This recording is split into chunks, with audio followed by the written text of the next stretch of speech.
It was a lovely summer day on the island of Sodor. Duck was enjoying himself enormously. Oh, this day is just right. The sun is shining, yet not scorching. Don't you agree, Alison Mirabel?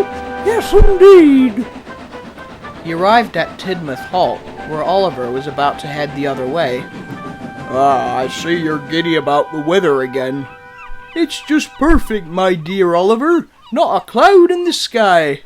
Well, it's supposed to be foggy tomorrow, so enjoy it while it lasts. Just then, Harold buzzed by. Tally-ho, chaps. Sorry, can't stop. Must keep on the lookout. Oh, I envy him, being able to see the whole island from the air and not confined to the rails. Oh, here we go again. Later, Duck took a freight train down to Elsbridge Harbor. As he arrived at the airfield to wait for a signal, he saw Harold with many people around him. Well done, Harold! Your efforts were nothing short of heroic. I know, it's my pleasure. What did you do this time? Oh, the usual. Another sailboat went too far out and capsized. All's well now. Wow, you've been busy.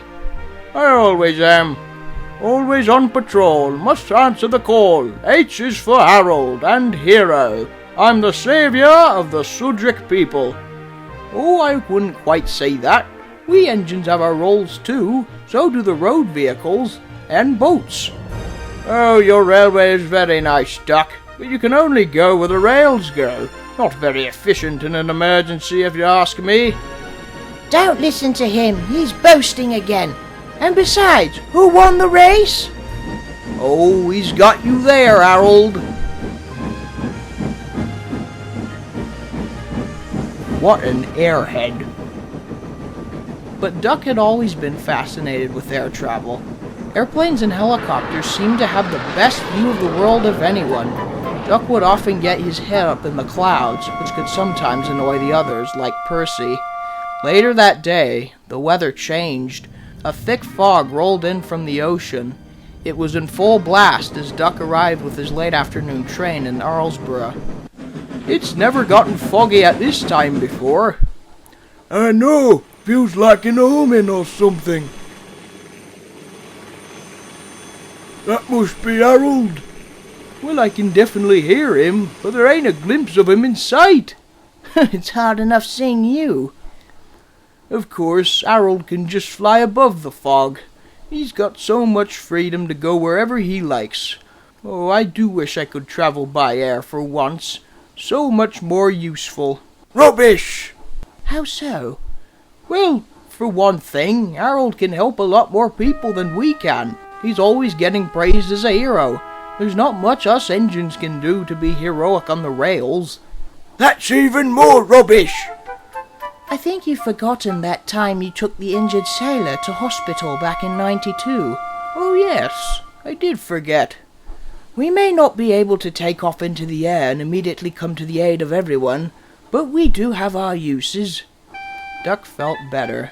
I guess one thing we have over Harold is that we don't need to see where we're going in fog like this. The rails do all the work, so we never get lost. There was no sunset that evening. It just slowly faded into a gloomy darkness. After his last passenger train, Duck collected a late-night goods special from Brendam Docks. He was extra careful, but trains don't usually have to worry about fog. The signalmen keep them on the right track, so it's very difficult for engines to get lost. Most engines do not like fog, especially at night. Duck found it quite magical, especially as he made his way along the coast. Everything was going smoothly until he reached a red signal. Oh well, we're a bit early. Indeed. Do you hear that? Yes, it's Harold. What's he doing out in weather like this? Harold flew very low overhead and disappeared into the fog. Then it happened. Whoa! What happened? Oh God, no. I think he's crashed! Harold! Just then the signal went green.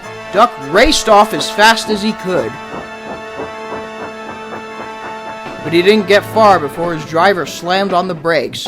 Duck went pale when he saw why. He could make out the shape of Harold lying on his side in the sand with no propellers left. He had crashed. Harold! What happened? Oh, I couldn't see through the fog. Flew too low, and my propellers struck the cliffs. Harold's pilots crawled out of the cockpit and were visibly hurt. Duck's crew immediately ran over to help them. Call an ambulance! An ambulance won't be able to come down here. There's no road. We'll take them to the next station and get help from there. The crew didn't hesitate and helped the injured pilots into the brake van. Duck then quickly headed off for the next station. Emergency! Emergency! Helicopter crash on the beach! So that's what that noise was. Wake up, Dougie! An ambulance quickly came to take the pilots away. Since there was no road access to the crash site, workmen had to go by rail to inspect the damage. The next morning, Harold was rescued. The Fat Controller came to the scene. He'll be repaired, but it's a miracle his fuel tank didn't rupture, in which he would have been toast. Good gracious me! It just goes to show how lethal fog is to your aircraft. It's a jolly good thing your engine here happened to be nearby. Oh yes, that was amazing work on your part, Duck. You and your crew were quick to the rescue. I'm extremely proud of you. You are a very useful engine, and a heroic one too. Thank you, sir. I'm just glad everyone's all right. It took less time than expected to fix Harold, and within a couple of months he was back in the air.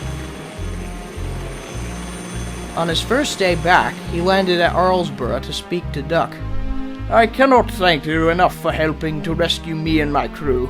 You're very welcome. Glad to see you back in service, and I'm always happy to lend a helping wheel. I'm sorry for being so arrogant before. I was such a, well, airhead.